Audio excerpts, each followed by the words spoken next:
Hello friend, मेरा नाम राज है और मैं लखनऊ से अपने यूट्यूब चैनल ऑनलाइन नर्सरी में आपका स्वागत करता हूं। आज मैं आपको कस्टर्ड एप्पल या सीताफल या शरीफा, जो भी आप नाम से जानते हो इसके बारे में आपको जानकारी देना चाहता हूं। इस जानकारी में आपके इसकी कौन सी वैरायटी लें, अगर आप इसको गमले में उगाना चाहते हैं तो कहां से लें, कैसे लगाएं, कहां कहां ये उग सकता है, किस किस मतलब एटमॉस्फेयर में कहां कहां आप इसको लगा सकते हैं, ठीक है। और इसके खाने के आपको क्या क्या रिजल्ट मिलते हैं, क्या क्या फ़ायदे होते हैं, उनके बारे में आज विधिवत पूरी जानकारी लेंगे।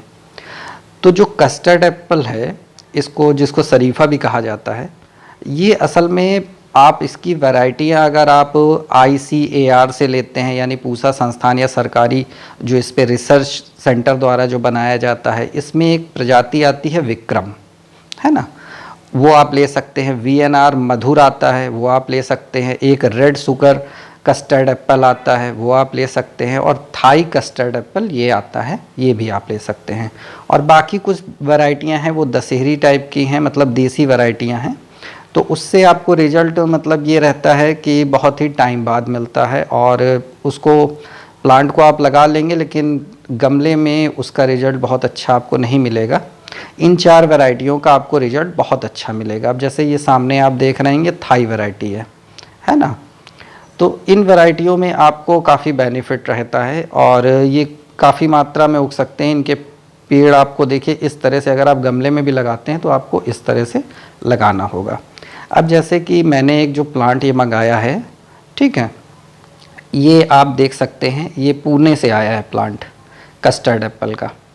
और इस प्लांट की जो कीमत मुझे पड़ी है वो 70 रुपये का प्लांट पड़ा है, ठीक है। और ये मैंने लोकल ही नर्सरी से ख़रीदा था। बस ये है कि ये पुणे से आया हुआ उनके पास था, क्योंकि इसकी मिट्टी भी देख के आप बता सकते हैं कि ये पुणे का ही प्लांट है। और ये ग्राफ्टेड प्लांट है और इसी में छोटा सा कस्टर्ड एप्पल भी लगा हुआ है। तो मेरी राय यही रहती है कि जब भी आप नर्सरी से प्लांट ले तो हो सके तो उसमें भले ही छोटा सा फल लगा हो, लेकिन अगर फल लगा हुआ होता है तो उससे ये रहता है कि प्लांट आप मान सकते हैं कि पूरी तरह से जेन्युइन है और ये बड़े होने पे खूब अच्छा फलन भी करेगा। तो इस चीज़ को आपको थोड़ा सा याद करके जब भी आप नर्सरी से लें तो आप इस चीज़ को थोड़ा सा नोटिस रखें कि प्लांट इस तरह का हो जिसमें काफ़ी ब्रांचेस हो, थोड़ा बुशी टाइप का प्लांट लें आप। और उसमें अगर छोटा सा फल लगा हुआ हो तो उससे कन्फर्मेशन हो जाती है। कंफर्म होने पे आप चीज़ों को और बेहतर उसको कर सकते हैं। आप आसानी के साथ फिर लगा देंगे तो रिजल्ट तो आपको मिलना ही मिलना है। ऐसे क्या रहता है, थोड़ा सा ये रहता है कि बाय चांस फल निकलेगा नहीं निकलेगा, उन्होंने किस तरह का प्लांट पे ग्राफ्ट किया है, उसका मदर तो चलो किसी भी तरह का हो, लेकिन जो सायन लिया गया है वो अच्छा होना चाहिए। भाई सारी वैरायटी का जो सायन होता है उसी पे डिपेंड करता है कि आगे का फलन हमको कैसा मिलेगा। तो ये देखिए आपके सामने इस तरह का प्लांट है और ये मात्र 70 रुपये का है। मैं तो सबको रिकमेंड करूँगा कि आप ये शरीफा का प्लांट ज़रूर अपने गमले में लगाएं। उसका कारण भी बहुत इम्पॉर्टेंट है। जैसे आप मार्केट से शरीफा लेते हैं या ख़रीदते हैं तो उसमें क्या रहता है कि जहाँ पे भी इसको उगाया जाता है और बहुत ही मतलब लार्ज स्केल पे जहाँ पे इसको पैदावार इसकी होती है, तो वो लोग केमिकल का स्प्रे इस पर ज़रूर करते हैं, फल को रोकने के लिए करते हैं। और ज़मीन में करेंगे, पोटास की मात्रा बहुत ज़्यादा बढ़ा देंगे, तो प्राकृतिक जो पोटास जैसे गोबर की खाद से या अन्य वर्मी कंपोस्ट से जो इसको मिलने वाला होता है वो ना मिलके सीधे पोटेशियम से मिल जाता है। तो उससे धीरे धीरे करके प्लांट पैदावार तो अच्छी कर देगा, लेकिन जब आप शरीफा मार्केट का खाएंगे तो वो कहीं ना कहीं आपके शरीर को उतना बेनिफिट नहीं देगा जितना उसको देना चाहिए, है ना। तो आपका शरीर उस तरह से उस चीज़ को ऑब्ज़र्व नहीं कर पाएगा, क्योंकि केमिकल का इस्तेमाल आप फिर समझ ही सकते हैं, फिर मार्केट से ले लीजिए, वो ज़्यादा सही रहेगा। और अगर आप इसको एक छोटे से भी गमले में लगा देंगे, कहने का मतलब है जैसे 12 इंच का आपके पास गमला है, उसमें भी ये आपको अच्छा खासा फलन करके दे देगा। अगर आप थाई वैरायटी ले लेंगे वो भी अच्छा है। अगर आपको ICAR है ना, जो हमारा सरकारी संस्थान है, यहाँ से अगर मिल जाए विक्रम तो वो सबसे बढ़िया रहता है। और इसके लिए सबसे आपको नॉर्मल एक काम करना है कि इसकी जो आप मिट्टी बनाएं उसमें वर्मी कंपोस्ट ले लें, आप थोड़ा सा बालू ले लें और इसके साथ मिट्टी ले लें, है ना। 1 तसले आप मिट्टी ले लें, आधा तसला आप गोबर की खाद ले लें और उसमें 1/4 आप बालू डाल दें, बस पर्याप्त है। और गमले को आप फिल कर दीजिए। फिर धीरे धीरे जैसे ही पौधा बढ़े तो उसकी ब्रांचेस को आपको कुछ इस तरह से सेट करके रखना है, जिसमें उसमें ढेर सारे आपको शरीफा लगे हुए मिल जाएं और उसकी कटाई छटाई समय समय पे अगर आप करते रहेंगे तो उससे आपको रिजल्ट बहुत ही अच्छा मिलेगा, है ना। क्योंकि ब्रांच जितनी मोटी होंगी उनका फलन उतना ही अच्छा होगा। तो इस चीज़ को थोड़ा सा अगर आप ध्यान में रखेंगे तो आप इसमें बहुत अच्छे से, मतलब गमले में ही एक लार्ज स्केल पे आप फलन ले पाएंगे। तो ये सबसे इम्पॉर्टेंट होता है। अब मार्केट वगैरह में ये रहता है कि आ तो जाते हैं फल, लेकिन वो केमिकल से ही, जाहिर सी बात है, गोबर खाद तो वो इतने सारे प्लांट में नहीं डालेंगे, आप भी समझ सकते हैं। तो केमिकल खाद कहीं ना कहीं हमारे शरीर में जा रही होती है, जो कि हमारे शरीर के लिए उचित नहीं है ना। तो इस वजह से कोशिश ये करिए कि आप छोटे छोटे जो फल हैं उनको, जो आप उगा सकते हैं नॉर्मली, उनको आप गमले में उगाइए, सबसे बढ़िया रहेगा।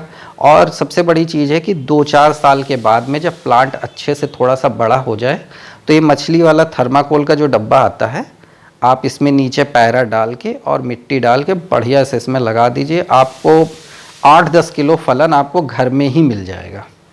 अगर आप इसकी विक्रम, जो इसका आता है ICAR का, आप ये प्रजाति लगा लें, या VNR मधुर का आप लगा लें, या रेड शुगर वाला भी आपको सही रहेगा, कस्टर्ड एप्पल, वो भी सही रहता है।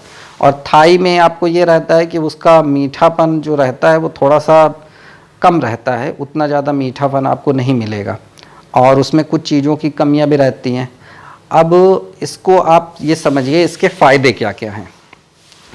अगर आप फ़ायदे की इसकी बात करें कि इसको आप अगर सेवन करें तो इससे आपको क्या रिजल्ट मिलेगा, वो आप ऐसे समझ सकते हैं कि जैसे ये आपकी मांसपेशियां हैं, बुजुर्ग लोग हो जाते हैं तो उनको 50 के बाद 60 के आसपास में मांसपेशियां बहुत प्रॉब्लम करती हैं, चलने में प्रॉब्लम होती है ना, उठने में, बैठने में, पैरों में सबसे ज़्यादा समस्या होती है। तो अगर आप इसका सेवन रेगुलर तौर पे करते हैं, ठीक है, तो वो आपकी मांसपेशियां बहुत ही अच्छे से वर्क करने लगेंगी, आपको प्रॉब्लम नहीं होगी। और ये जो फल है ये बहुत ही ठंडा फल होता है, यानी जैसे कहा जाता है, हम लोग कहते हैं दही ठंडा होता है, आज तक मुझे यही पता था, लेकिन साइंस के द्वारा रिसर्च में बताया गया कि दही गर्म होता है, ठंडा नहीं होता है। जबकि बहुत से लोगों को आज भी पता है कि दही ठंडा होता है, जबकि ऐसा नहीं है। लेकिन ये जो फल है शरीफा का, ये बहुत ही ठंडा होता है। ये आपके पेट में जाने के बाद आपकी पाचन शक्ति को बढ़ाता है ना, पेट में जो जलन वगैरह होती है वो कम कर देगा। एलर्जी की जिनको प्रॉब्लम है उनकी एलर्जी ये सही कर देता है, हार्ट अटैक से बचाता है। मधुमेह वाले लोगों के लिए, जिनको डायबिटीज़ होती है, उसमें ये बहुत फ़ायदेमंद होता है। अगर मधुमेह वाले लोगों को, आप ये समझिए, मधुमेह वाले लोगों को अगर जिनको डायबिटीज़ है, ठीक है, उनको ये प्राकृतिक रूप से दिया जाए, कहने का मतलब है जिसमें गोबर खाद का इस्तेमाल किया गया हो पेड़ में और कोई भी केमिकल ना डाला गया हो, तो इसमें जो पोटेशियम की मात्रा होती है वो शरीर में जाने के बाद अगर आप रेगुलर इसका सेवन करते हैं तो ये धीरे धीरे करके आपके शरीर में इंसुलिन को खुद जनरेट करना फिर से शुरू कर देती है। इसमें इतनी ज़्यादा शक्ति होती है, आप समझिए। तो भाई हमारे बुजुर्ग लोग जो थे वो गलत नहीं करते थे, ये सब सारे पेड़ घर में इधर उधर वो लगाए रहते थे। आज की डेट में आप ढूंढने जाएं तो आपके घर के आसपास शरीफा का प्लांट नहीं मिलेगा, है ना, क्योंकि हम लोग आधुनिक हो गए हैं और उस आधुनिकता ने हम लोगों को पूरी तरह से बर्बाद कर दिया है। तो इसलिए से मेरी एक छोटी सी शुरुआत है कि आप जो भी फल हों आप घर में ही उनको लगाएं, धीरे धीरे से बड़ा करें, थोड़ा थोड़ा सा मिलेगा लेकिन अच्छा खाएं, जो भी खाएं, है ना। केमिकल वाले खाने से अच्छा है आप मत खाएं, और जो भी खाएं वो अच्छा खाएं। मेरा एक छोटा सा यही प्रयास रहता है। अब इसमें सबसे बड़ी चीज़ है, जैसे ब्लड प्रेशर वाले पेशेंट हैं, ठीक, उनके लिए बहुत फ़ायदेमंद है। वो आँखों के लिए तो वरदान है भाई साहब। अगर जिनकी आंखें कमज़ोर होती हैं या चश्मा लगाना पड़ता है, वो लोग अगर खाते हैं तो उनके लिए बहुत लाभदायक है। और अगर आपके पास घर में ज़मीन है तब तो आप इसको आप ज़रूर लगाएं, है ना। बहुत ज़्यादा ये बड़ा नहीं होता है, छोटा ही रहता है। और सुंदर बनने के लिए अगर बात करें इसको, तो आप इसके गूदे को निकाल के आप चेहरे पे अगर मसाज टाइप का हल्का सा अगर आप कर लेंगे तो उससे ये रहेगा जितना भी कालापन रहता है ना, धूल धक्कर और धूप ऊप से जो आपका, और कील मुहासे वगैरह, वो सब धीरे धीरे प्रॉपर पूरा चेहरा बिल्कुल आपका बिल्कुल बढ़िया कर देगा। किसी क्रीम की आपको ज़रूरत नहीं पड़ेगी एडिशनल कि आप कोई क्रीम का इस्तेमाल करें। तो ये प्राकृतिक रूप से आपके शरीर के लिए सबसे बढ़िया है। तो मैं तो यही रिकमेंड करूँगा आपसे कि आप इसका एक प्लांट ज़रूर अपने घर में लगाएं, या अगर आपके पास ज़मीन हो तो आप उसमें इसको लगाएं, क्योंकि अगर आप इसको ज़मीन में लगाएंगे तो फलन भी आपको ज़्यादा ही मिलेगा, ऑब्वियसली सीधी सी बात है गमले की अपेक्षा। लेकिन अगर आपके पास जगह नहीं है तो आप इसको गमले में लगाएं। 2 साल के बाद में आप इसको थर्माकोल के बॉक्स में कर देंगे तो ये आपको 8-10 किलो फल दे देगा, और 8-10 किलो फल मेरे ख्याल से पर्याप्त हैं, है ना। और फिर अगर इससे ज़्यादा आपको चाहिए तो आप प्लांट की तादाद बढ़ा सकते हैं अपने हिसाब से, जिस तरह से आपको ज़रूरत पड़े। लेकिन चूंकि आप इसमें केमिकल का इस्तेमाल नहीं करेंगे, ऑर्गेनिक पूरी तरह से करेंगे, तो इसका रिजल्ट भी आपको फ्यूचर में बहुत ही अच्छा मिलेगा, है ना। क्योंकि केमिकल ही वाला करना होगा तो हम मार्केट से ही ले लेंगे, क्यों प्लांट लगाएंगे।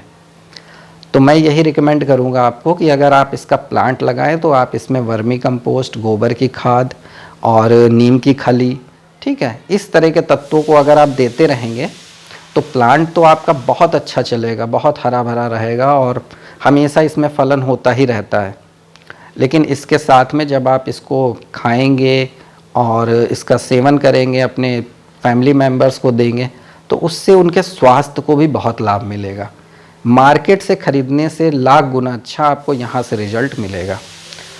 तो आप कोशिश करें कि इसका, अगर आपको वैरायटी फिर से अगर आप चाहें तो मैं बता दूं, आप इसका विक्रम जो वैरायटी है वो ICAR से आपको मिल जाएगी, लखनऊ की संस्था या सरकारी पूसा संस्थान कोई भी केंद्र होगा वहाँ से आपको मिल जाएगी।